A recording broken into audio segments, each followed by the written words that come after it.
Hey, what's up guys? So today I'm going to be shoot some content for a client, and I'm going to be using the CL with the 11-23, which is like a 17-35, and my SL 75 summicron on the CL, which is like 100 and something. I'll get the exact math later. One other thing I wanted to mention is I also do have my SL body, so I will be shooting some shots with the SL, and I will be using the 11-23 TL lens on the SL, although it does drop down to, I believe it's about from 24 megapixels down to 10 megapixels when you're using the TL lenses on the SL. So we're going to test that out as well. And we're going to be comparing the CL images with the SL images, so stay tuned for that. And we're going to see how this CL works out today. See you guys later.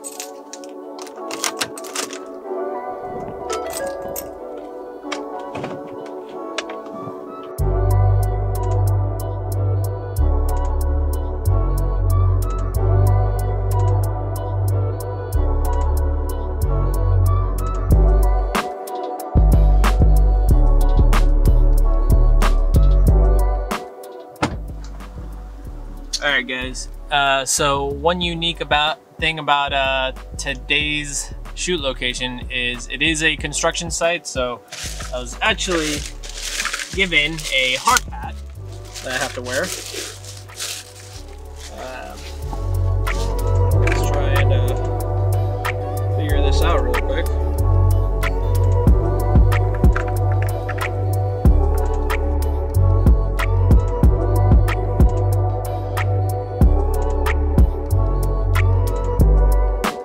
The entrance of the site we're going to be photographing today, so stick tuned. We're going to do a little walk around first, and then we're going to start taking some photos.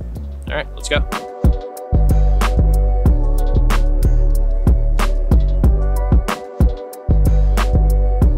Hey guys, so I know it's kind of windy. It's going to be a little difficult to hear me, but it's right now about 4:30. So first thing we're going to do is actually throw up the drone, because I want to get some shots. If you see up there, they actually have some second story landscaping going on, which is what I'm photographing today, all the landscape here. And we don't have access to that yet upstairs, so I gotta fly the drone to get some of those shots. So let's do that real quick, and then we'll hop on the CL. See you guys in a sec.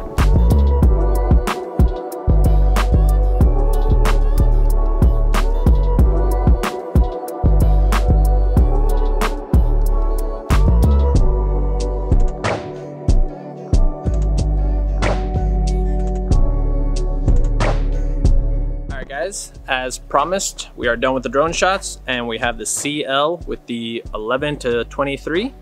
Let's go see what this bad boy can do. All right.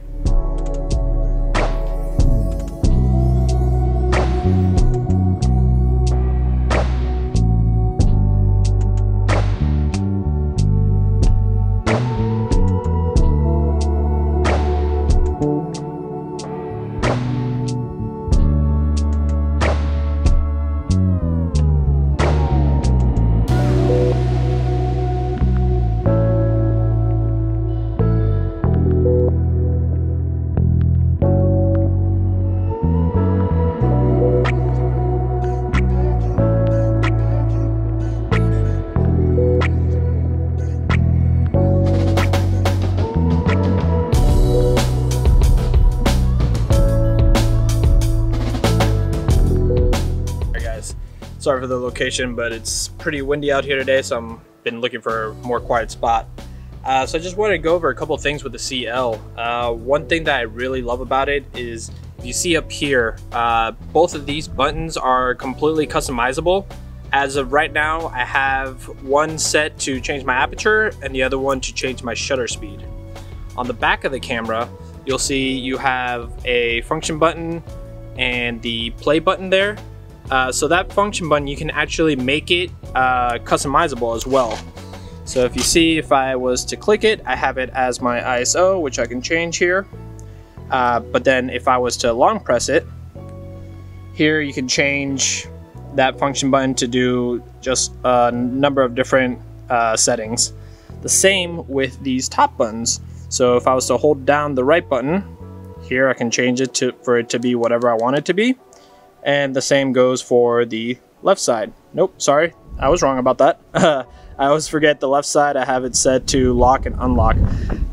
Not too many people use that feature, but when you're out and about and you have the camera just like slung on to the side of your shoulder, it's kind of nice having that locking mechanism, because that way if your camera's like bumping against your shoulder, it's not changing your settings or hitting any buttons. So that's actually a really nice feature. The other great thing about this camera that I like, I mean, the size, the sheer size of it. It's fits in the palm of my hand. It's not very heavy. It's just extremely compact. This is probably my go-to camera when I'm traveling. Usually I'll take the prime 23mm, which becomes a 35 f2. I also really like shooting with the 35-1.4, which becomes a 50 on the CL. Both those lenses are basically my travel kit. I'm really thinking about incorporating this 11-23, which remember turns into a 17 to about 35, because for those really nice wide landscapes, I mean today with all the landscaping here on the new construction site at UM, it's been awesome having this wide angle. So I think I might add this to my travel kit for sure. The other great thing is that it does have a dedicated viewfinder. That's something that you know, I'm seeing a lot of these mini mirrorless cameras. They're sacrificing the viewfinder for more real estate on the LCD. But when it's really sunny out, it's really nice to have one of these. I mean, I've used it a couple times today already. You won't see me using it because I was trying to be able to show that first-person view as you see from the GoPro footage, so you can see me actually taking the photos. But that definitely comes in handy. The other great thing about this camera is, like I said, I can use my SL lenses on here because of the L mount. So that means all the new Sigma lenses, all the new Panasonic lenses, and then of course the TL and CL lenses, they all fit natively on this camera. So without further ado, let's switch out this 11-23 for the SL75, which, like I said earlier, I would tell you the math, and I believe it comes out to about 113mm. Kind of a weird focal length, but for what I want to use it for specifically, which is going to be like detail shots of like some of the plants around here, it's really nice having that f2. So let's go switch out this lens and keep shooting. Alrighty.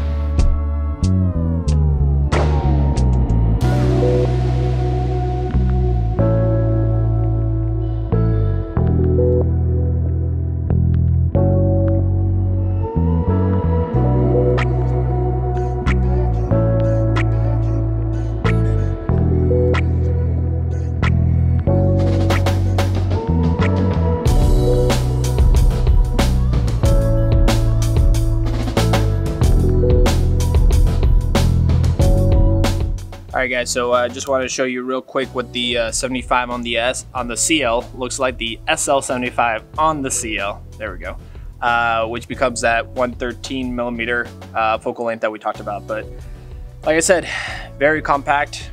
I mean, still fits in the size in the palm of my hand, and barely any extra added weight. That's pretty awesome. So I'm super excited to use all the SL prime lenses with the CL. And the fact that, you know, I don't have to really invest in those CL lenses, I can just use my SL lenses, is kind of a bonus.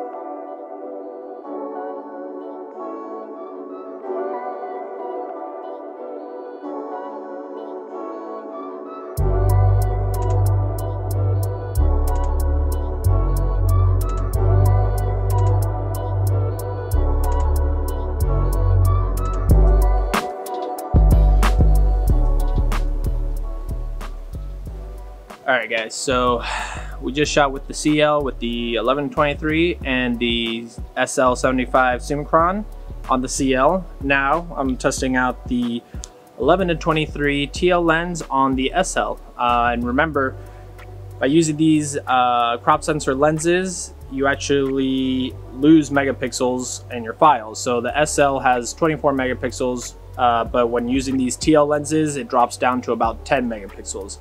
So I'm interested to see what kind of quality the images come out to be. So I'm just gonna test it out real quick and see what we get. Also, the other thing to keep in mind is that on the full frame camera of the SL, it is an actual 11-23, whereas on the CL, it was a 17-35. So we'll see if we can get some really nice wide angle shots. So let's go.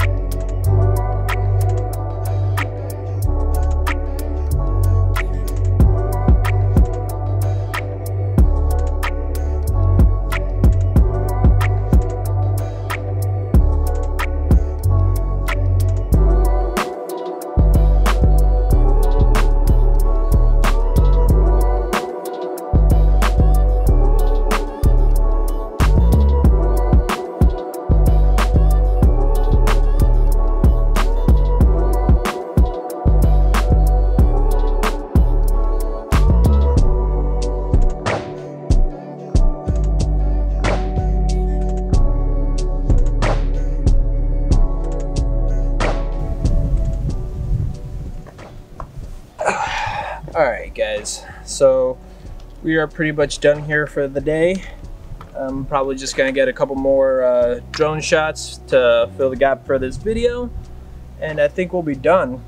But just want to go over again. So I mean, look at the comparison in size between these two. So this is the CL with the 11-23, and then the SL with the 75 summicron. Clearly the CL is substantially smaller in nature and size. You could almost say that the CL was designed to be the SL's little brother, which is why I love it so much. And having that L bracket mount for the lenses, having that the same mount for both cameras has been a treat for me, just because, like I said, I can interchange the lenses and without any sort of problem. I am really interested to see what these files look like on the SL with the 10 megapixels using the 11-23, and comparing them with what the CL shot, which would be 24 megapixels but still at a crop sensor. So I want to see the dynamic range. I took a couple shots there that had some really dark shadows and some kind of blown out highlights. So once I get home, I'm gonna pop these photos onto the computer and follow along with me. And excuse me, sorry about that. So when I get home, I'm gonna pop these images onto my computer and kind of put them side by side so you guys can kind of see the difference. And we can go over both the images and see what we got.